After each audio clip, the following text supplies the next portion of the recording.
Bonjour les STE et bienvenue dans cette séquence concernant l'unité projet encadré. Cette vidéo représente la première séance des cours de l'algorithmique. C'est un cours destiné aux élèves de la deuxième année, option sciences et technologies électriques. Avant d'aborder ce cours, il faut savoir que le mot algorithme est venu de la déformation du nom des savants perses Abu Ja'far Mohammed ibn Moussa al-Khawarizmi. Donc c'est le père de l'algèbre, ou bien c'est le fondateur de l'algèbre. Donc en arabe on dit Khawarizmiya, et il est équivalent en français des mots algorithme. Un algorithme peut être défini comme une suite finie d'instructions, c'est-à-dire ensemble d'instructions, ou bien ensemble d'étapes, qui prend un ensemble de valeurs comme entrée, suivi d'un traitement, et enfin délivre un ensemble de valeurs comme sortie. Et ceci afin de résoudre un problème donné. Donc les mots-clés qui se répètent ou bien qui figurent dans cette définition sont le mot problème, c'est-à-dire nous avons un problème. Pour résoudre ce problème, on doit appliquer un traitement. C'est quoi le traitement? C'est une suite d'instructions, c'est-à-dire instruction numéro 1, numéro 2, numéro 3, etc. Ou bien étape numéro 1, étape numéro 2, étape numéro 3, etc. Ce traitement sera appliqué à un ensemble d'entrées pour avoir en sortie un résultat. Donc, pour mieux comprendre ces définitions, on va utiliser un exemple. Alors, supposez que le problème est comment faire un cake. Alors, les entrées, ce sont les ingrédients, les œufs, une tasse de sucre, la farine, de la levure, du beurre, etc. Alors, le traitement, ce sont les étapes de réalisation de ce cake. Par exemple, la première étape pour faire un cake sera de mettre dans un même récipient le sucre, l'huile, les jaune d'œuf et de mélanger pour former une pâte. Donc la première étape, c'est de former une pâte.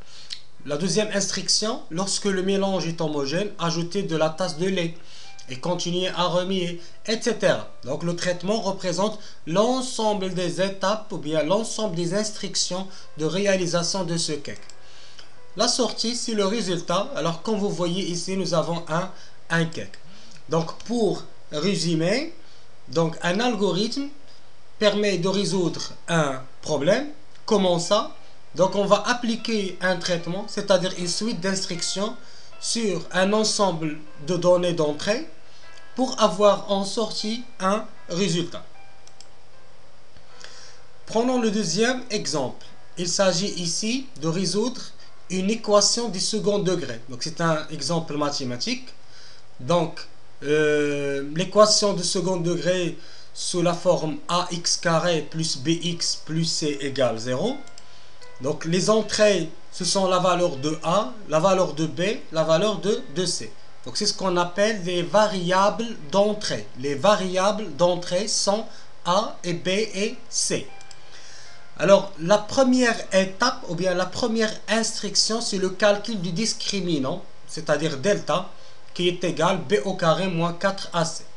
La deuxième étape, si delta est positif, il y aura deux solutions qu'on doit les calculer. Ce sont x1 et x2. Si delta est nul, c'est-à-dire s'il est égal à 0, il y a une seule solution. C'est la solution x0 qui est égale moins b sur 2a. Si delta est inférieur à 0, c'est-à-dire s'il est négatif, il n'y a pas de solution dans l'ensemble R. Donc en sortie, vous allez avoir les valeurs de x1 et x2, c'est delta supérieur à 0. Si delta égale 0, vous allez avoir la valeur de x0. Sinon, c'est-à-dire si delta est négatif, on va afficher à l'utilisateur un message dans lequel on va dire que l'équation n'admet pas de solution. Alors c'est quoi l'intérêt de l'algorithmique? C'est de faire réaliser par machine, donc c'est la machine qui va réaliser une tâche qui était réalisée par l'homme. Autrement dit, c'est informatiser une application. Alors, on va voir ici un vocabulaire pour éclaircir quelques notions. Alors, la première question, quelle est la différence entre algorithme et algorithmique? Alors, il faut savoir que l'algorithmique est le domaine qui étudie les algorithmes. Comme mathématiques, c'est le domaine qui étudie les maths. La deuxième question, quelle est la différence entre algorithme et programme? Donc, un programme, donc tout simplement, c'est la traduction d'un algorithme. C'est la traduction d'un algorithme pour être compris par une machine. Donc, la machine l'algorithme, ça veut faire un programme. Donc, c'est quoi un programme? C'est la traduction d'un algorithme. Alors, vous devez savoir que les premiers algorithmes sont destinés à résoudre certains problèmes mathématiques simples, comme la multiplication, bien la division des nombres. Forme d'un algorithme. Alors, d'une façon générale, vous allez trouver un algorithme sous forme de représentation. Nous avons la forme structurée, ou bien la représentation structurée, et la forme graphique. C'est ce qu'on appelle organigramme. Alors, dans la forme structurée, on va écrire des phrases, des mots. Et dans la forme graphique, on va utiliser des symboles graphiques pour représenter un algorithme. Alors, nous allons commencer par les règles de la forme structurée. Alors, les constitutions d'un algorithme dans la forme structurée sont, donc, dans la première ligne, on trouve un titre. Donc, vous devez mettre un titre de votre algorithme. Et c'est optionnel, c'est-à-dire tiari. Ça pose pas de problème. La deuxième ligne, on va déclarer les variables d'entrée et les variables de sortie. Ce sont les entrées et les sorties. Chaque algorithme a un début et une fin. Entre début et fin, on met le traitement et le résultat. La question qui se pose, qu'est-ce qu'une variable en algorithmique?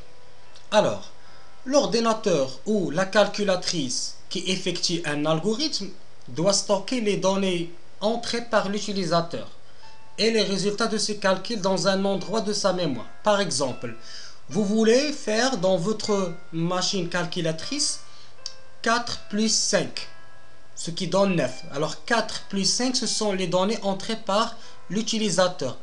Et 9, c'est le résultat de ce calcul qui est l'addition. Alors 4 et 5 et 9, ce sont des variables. Donc c'est ce qu'on appellera une variable. Elle est généralement nommée par une lettre. Comme vous voyez ici, la variable A. Donc le mot variable, c'est-à-dire qu'il peut prendre plusieurs valeurs. Ça dépend de chaque utilisateur. Par exemple, si vous voulez réaliser une opération de division. S est égal à divisé par B. S c'est le résultat et A et B ce sont les entrées. Donc on dit que A c'est la variable d'entrée numéro 1, B c'est la variable d'entrée numéro 2 et S c'est la variable de sortie. Donc dans la déclaration des variables, on va écrire A, B, S. Alors notez bien qu'il faut indiquer le type de la variable, c'est-à-dire est-ce qu'il est entier, ou bien réel, ou bien booléen, ou bien caractère, ou bien chaîne de caractères. Pour mieux comprendre c'est quoi le type d'une variable, on va analyser ce tableau. Alors, entier, c'est-à-dire عدد صحيح طبيعي comme 1, 2, 3, 45, 128, etc. Réel, c'est un nombre qui contient de la virgule, comme 3,6 moins 4,2. Une variable booléenne, c'est-à-dire il ne peut prendre que deux états, vrai ou faux. Par exemple, le genre, ce qu'il est féminin ou bien masculin. Variable de type caractère, comme tous les caractères qui se trouvent dans le clavier. A majuscule, A minuscule, dièse, 7, slash, dollar, etc.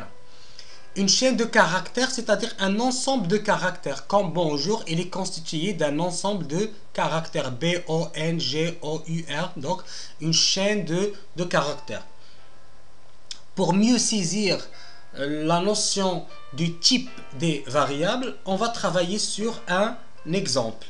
Alors, l'exemple ici, nous voulons créer une application qui permet d'afficher le nom d'élève qui a la meilleure note. Donc, nous voulons afficher le nom de l'élève qui a la meilleure note. Alors, pour cela, les variables nécessaires sont le nom, par exemple, je sais pas, Bonsir, Elfam, etc. Le prénom, donc Amin, Ilyas, etc. Le genre, est-ce qu'elle est féminin ou bien masculin, et la moyenne. Donc le nom, c'est une chaîne de caractères. Si vous voulez écrire Elfam, ça c'est une chaîne de caractères. Le prénom, si vous voulez écrire Youssef, ça c'est une chaîne de caractères, Youssef. Le genre, ça c'est un booléen, c'est un homme ou bien une femme, c'est-à-dire masculin ou bien féminin.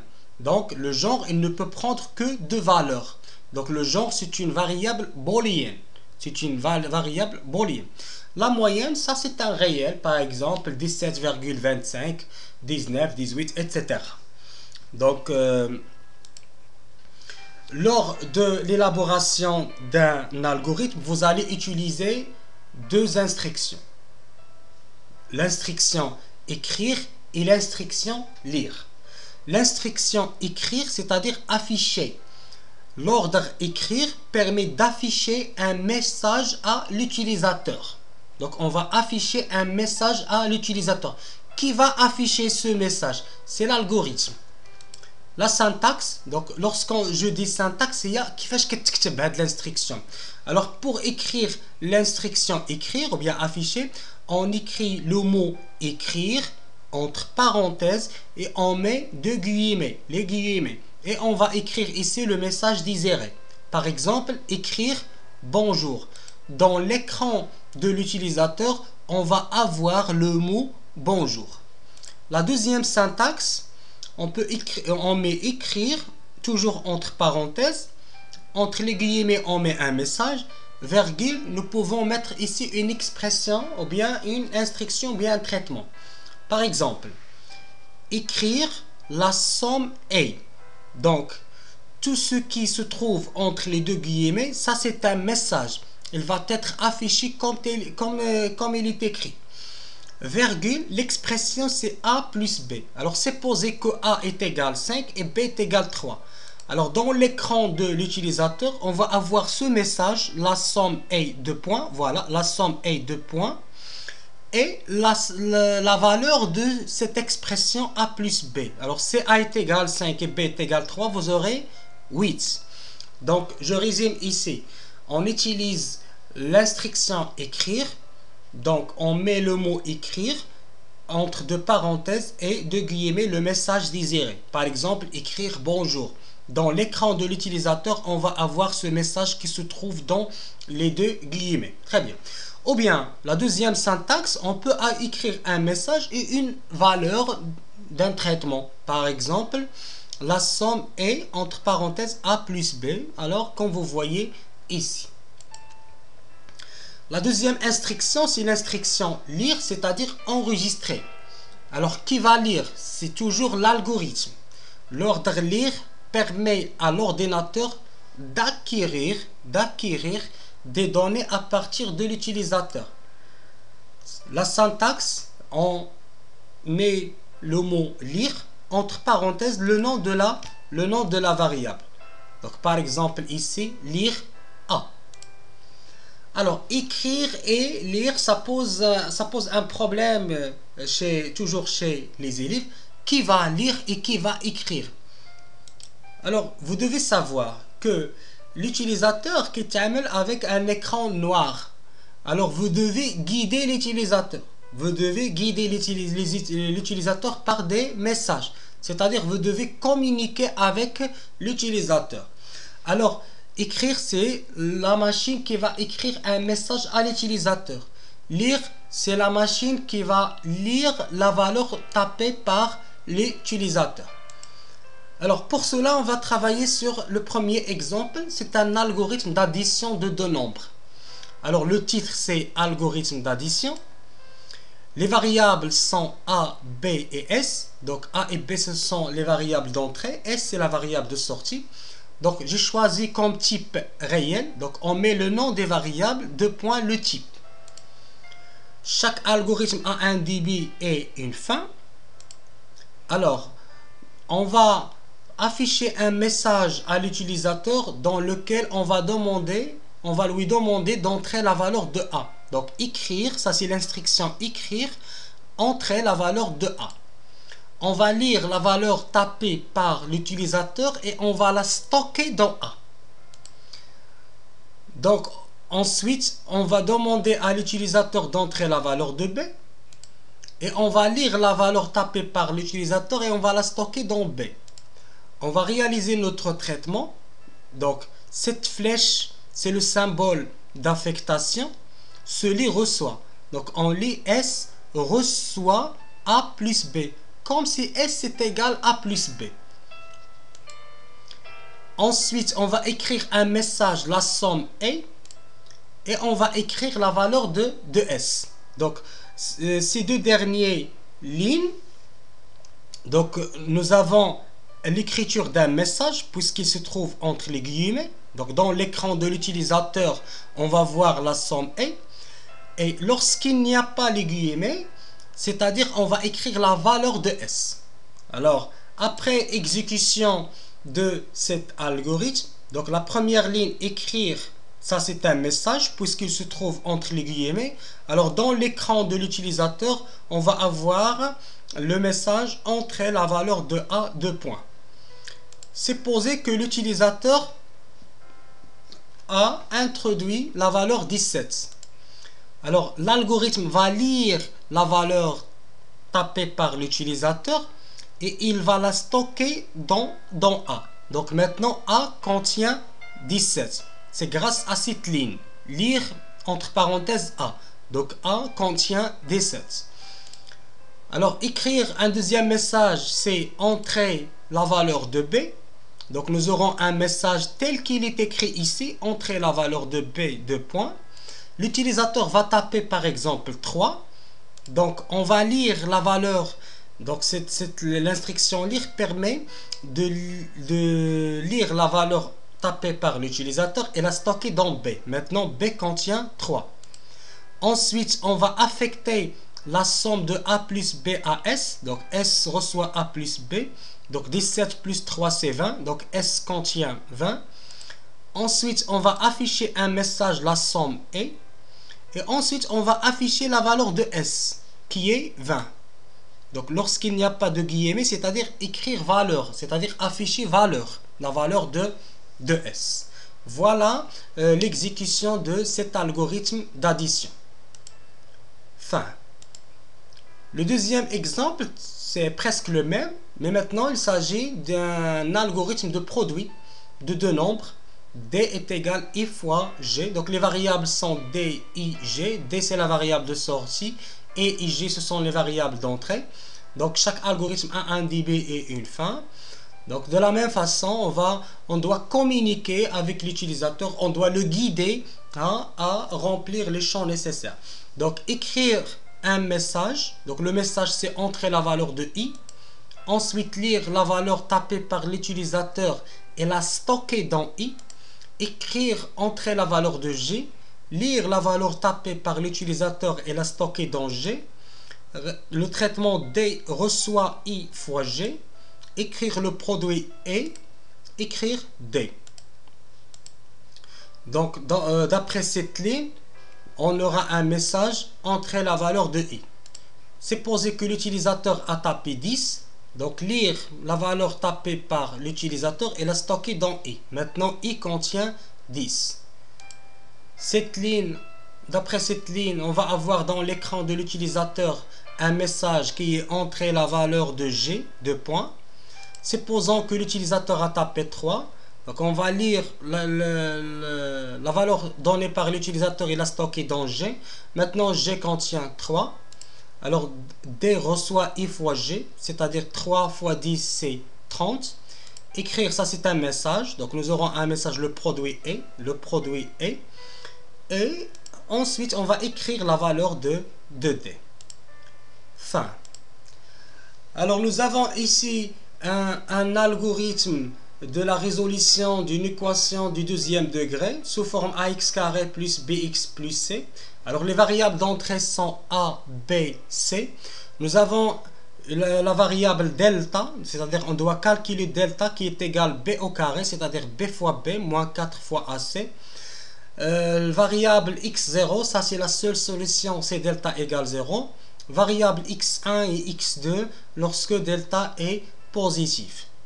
Alors pour cela, voilà la déclaration des variables. Donc ici, j'ai pas mis le titre. Variables a, b, c, delta, x0, x1, x2 sont tous des réels. db est fin. Donc on va demander à l'utilisateur d'entrer la valeur de a, c'est-à-dire on doit afficher un message, on doit écrire un message, voilà, dans lequel on demande à l'utilisateur d'entrer la valeur de a. On va lire la valeur tapée par l'utilisateur et la stocker dans A. Ensuite, on va lui demander d'entrer la valeur de B. On va lire la valeur tapée par l'utilisateur et la stocker dans B.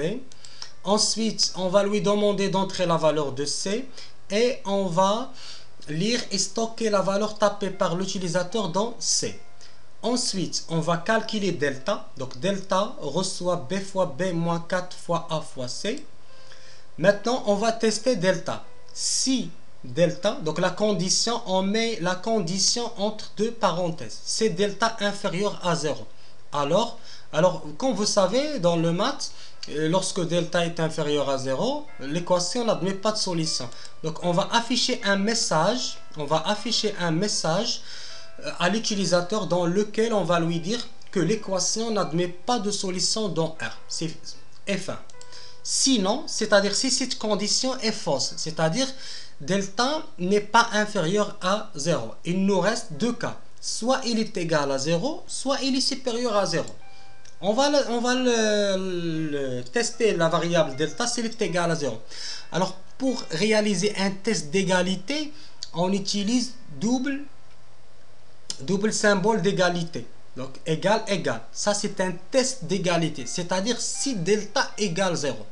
Alors, on va maintenant, comme vous savez, c'est delta égale à 0. Il y a une seule solution, x0 qui est égal à moins b sur 2a. On doit calculer d'abord cette solution et ensuite, on va l'afficher.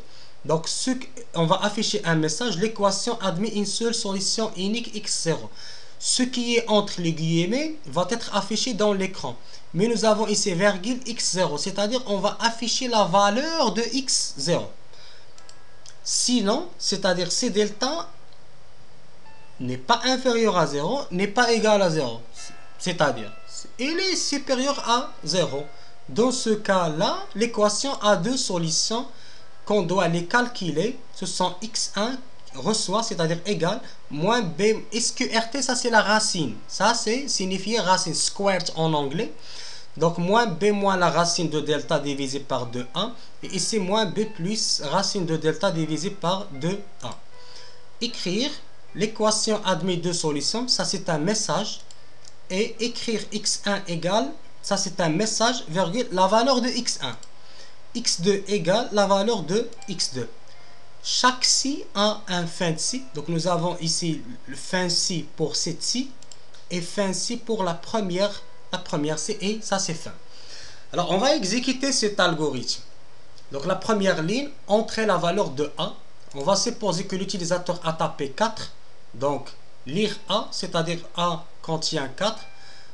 Cette ligne, entrer la valeur de B. Voilà, ça c'est un message, entrer la valeur de B. Voilà, l'utilisateur a tapé 2. Donc lire B, c'est-à-dire B contient 2. Écrire aussi, entrer la valeur de C. L'utilisateur a tapé 2. Alors, nous avons calculé la valeur de delta qui est égale B fois B moins 4 fois AC. La valeur de B c'est 2. Donc 2 fois 2 c'est 4. Moins 4 fois 4 fois 2. Ce qui donne moins 28. Alors dans ce cas-là, delta est négatif. Alors cette condition est vraie. On va écrire à l'utilisateur: l'équation n'admet pas de solution dans R. Voilà le message. L'équation n'admet pas de solution dans R et fin. Voilà grosso modo de quoi il s'agit un algorithme.